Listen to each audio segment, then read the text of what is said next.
Hello again to another build video. Everybody dance now.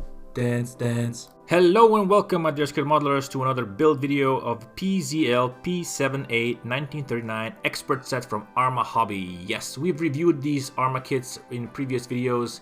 The link in the description and I think in the cards up above if you want to check that out. But now we're just going to be building this one. This is the expert set where you get some photo etch parts, some masks, some clear parts for the canopy and the dash, and these are clear parts for the canopy which you don't need, and of course the instructions and a beautiful decal sheet of paper, bright decals, very nice print.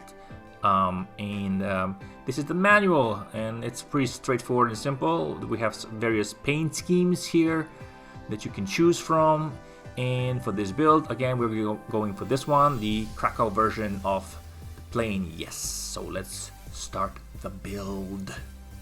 Although this Arma Hobby expert set is really fun to build, it has some gremlins, and we'll be talking about this as the video progresses. But first we will have to deal with the cockpit assembly and the first major surgery that you need to do, and that is to file down this step which is molded in the plastic, where you will be replacing them with the photo etch parts.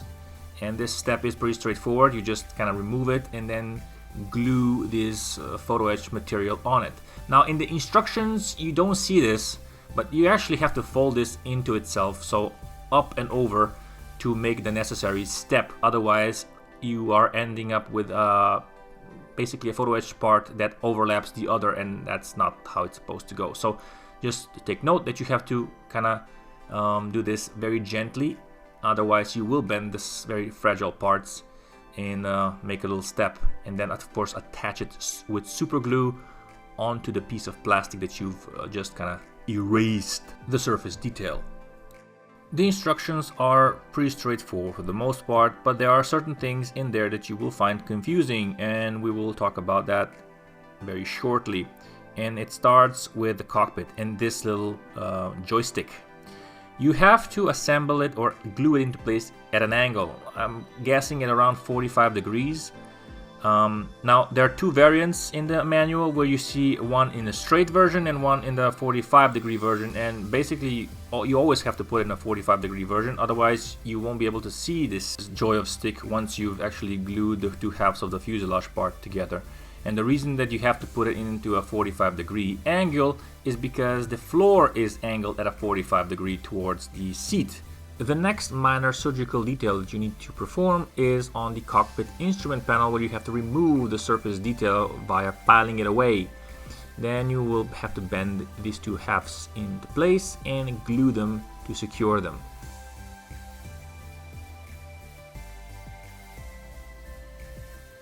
After this, now you have to kind of bend the photo etch part into place and then kind of make sure that it fits onto the plastic part. So you have to kind of test fit, and this fit is a bit of a faff to be honest. Oh dear, yeah, it just kind of flew away many times.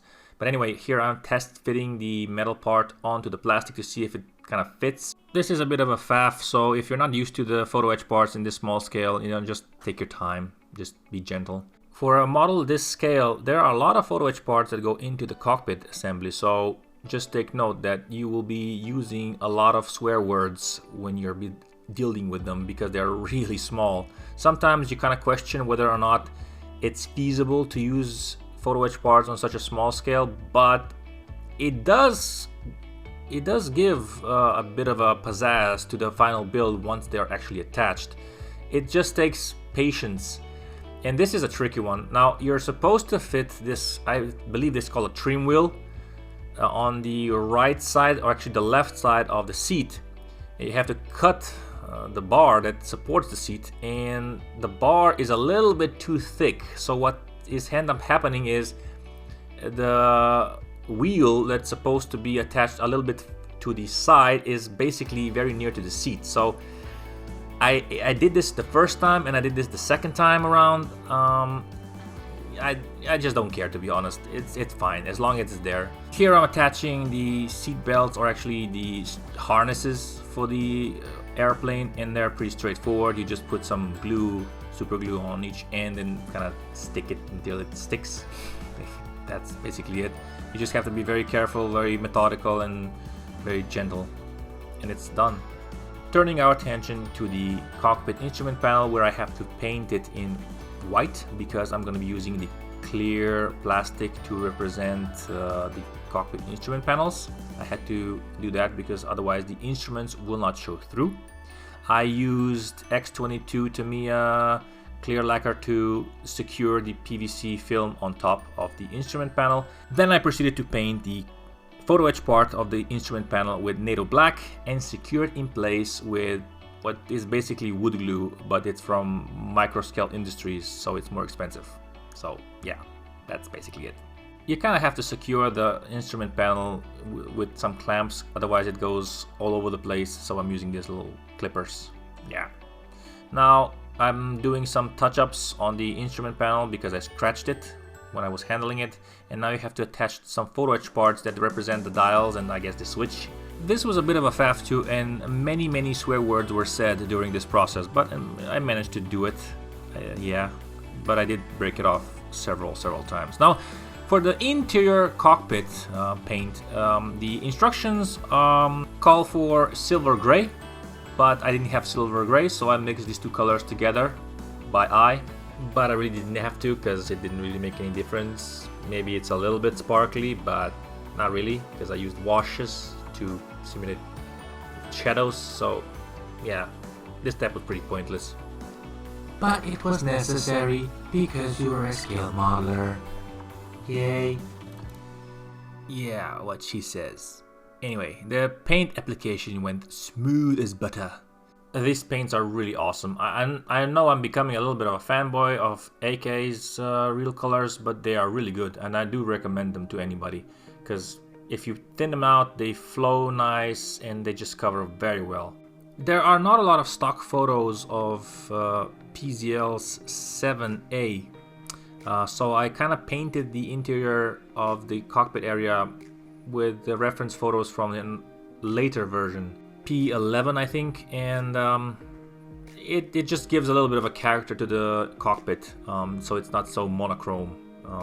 Here I'm just using some wash to simulate shadows, and I know I'm overdoing it, but I'm gonna be taking it out with a swab, as you see here, just so it flows in the crevices and it kind of makes the whole cockpit kind of pop more, because there's a lot of detail that gets covered if you just use one paint. So here it is, it's finished.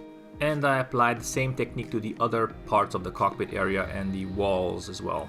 So here they are, the walls, and this is the seat, and the harness is already painted and glued into place. Now this is where I really lost a lot of time and used a lot of new swear words that I didn't even know I knew. The marriage of this is, well, it's challenging because the locating pins are super annoying. And I think that Arma Hobby should address this issue in the later versions of this model kit. Basically, you have to be very fast and just stick the two parts of the fuselage together, squeeze them, and then adjust the interior portion of the cockpit, and that's how you kind of do it.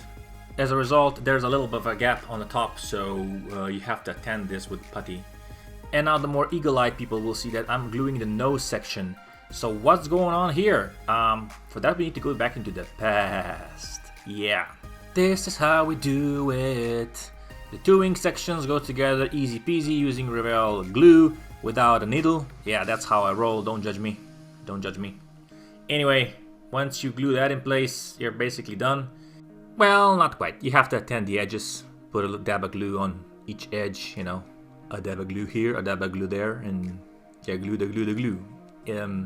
In hindsight, I really should have just skipped this part of the video because it's kind of boring. Yeah.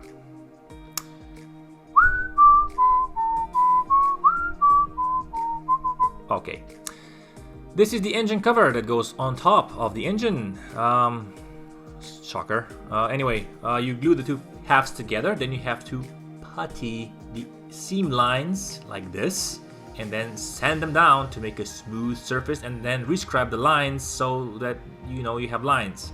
Now, okay, I wanted to make a working propeller because it can spin, and I was successful in the attachment of the nose cone to the engine mount But later on I cocked everything up because I was watching season 6 of Vikings and not paying attention as to what I was doing, and well, you'll see. Anyway, you attach the engine mount to the engine cover, and then you attach these little annoying exhaust pipes onto the engine heads. Quick note, put the glue before you put the engine exhaust on, otherwise you're just gonna have a lot of problems. And I didn't figure this out until later because I'm slow. Don't judge me. Anyway, done it. See, fantastic job. Back to the future. Okay, so this is where we left off. We attached the nose, and now you'll see here there's a pin that you need to cut out, otherwise the landing gear is not gonna fit well. Yeah, that is another oversight. That pin is supposed to be there to align the landing gear, but it's not. It's just not. I'm sorry, it's not. I get it. Okay, so here is where I did a little bit of experimentation. I used the Tamiya X22 clear varnish to attach the photo etch parts that go on the side of the fuselage, and they worked a treat. It's much better than using super glue because it gives you time to work with the photo etch parts, to wiggle them in place to get the proper result, because you're gonna be doing a lot of wiggling here. There's quite a lot of photo etch parts that go onto the fuselage to enhance the details, so yeah. Anyway, this is the canopy, or what it is, a canopy on this airplane anyway. Once you bend it into shape, you have to kind of fit it inside the opening on the wings, but you also have to kind of cut out some excess plastic, otherwise it doesn't really sit very well. And this requires just a lot of cutting and testing and cutting and testing. And once you're done, you glue it in place and you're done. But in my case, I had to fill it out because in the front there was a little bit of a gap. See? I filled the gap. Okay, here. This is probably the most annoying, and I mean really annoying part of the build. Super annoying. Especially if you have two left hands just like me and they're shaking. Yeah. Well, here you can see this. These little mute studs are very annoying. They're very small, and I mean super tiny, and you have to fold them into this little L shape and then place them on top of the wings that do not have placeholders for them. No.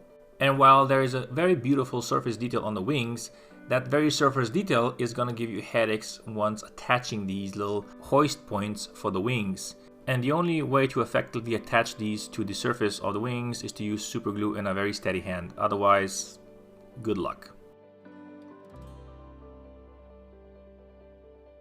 And here we're gonna attach the vertical stabilizer. It's pretty straightforward and simple. You just put a dab of glue inside the little notch and then attach the vertical stabilizer. Note that there is a gap between the horizontal and the vertical stabilizer. That is intentional. Don't put styrene sheets inside like I did the first time. That's just not supposed to be there. It's supposed to have a little gap. Here I'm drilling out, I don't know, it's like a horn on the side of the aircraft. It's not a horn, I know it's not a horn. I don't know what actually it is, but this is it. So it goes here and it has a hole. If anybody knows what this is, you can leave a comment down below. Yeah, it rhymes every time. And here is the ammo tray, or the ammo box that goes on the side. Here I am gluing the support struts for the horizontal stabilizers. Oh, how lovely. Indeed. After I attached these root and tooth sticks on the side, I slotted in place the grill for the engine cover. Attached the wings, and then proceeded to attach the support wires that you have to make yourself by stretching a piece of sprue to a length and then just kind of wiggle it in place to make sure that it fits. And this is very thin, it's like 0.2 millimeters, so you have to be really stretching it out. Let us stop for a moment to see this. See, I removed the propellers because I couldn't attach the cover. Dumbass. So I had to remove it, and now the propeller doesn't spin anymore.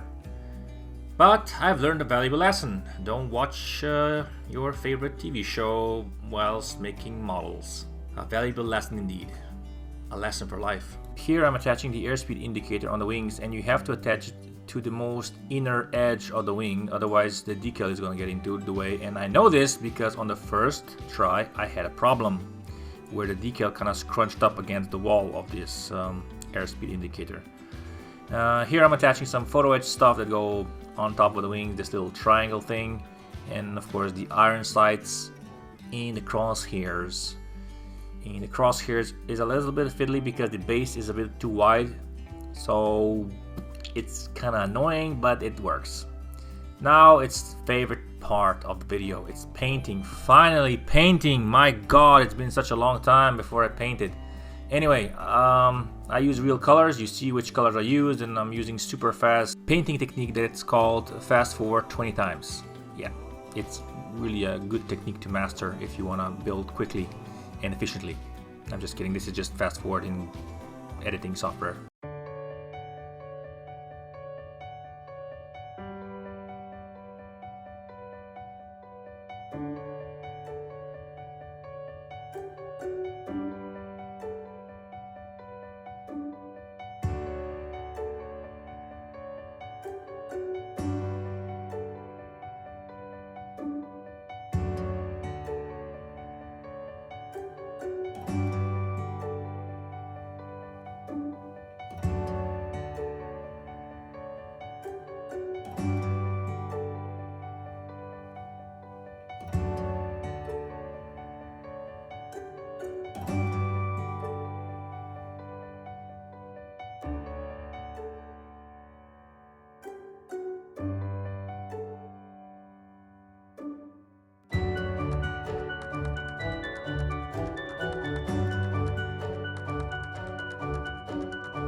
And this is the plane painted and ready for decals. Before that, I sprayed it with clear gloss Tamiya X22. And this leads me to the last most tricky part, and these are the decals. These decals for some reason are super delicate, and I mean super delicate. You have to be really careful when applying them.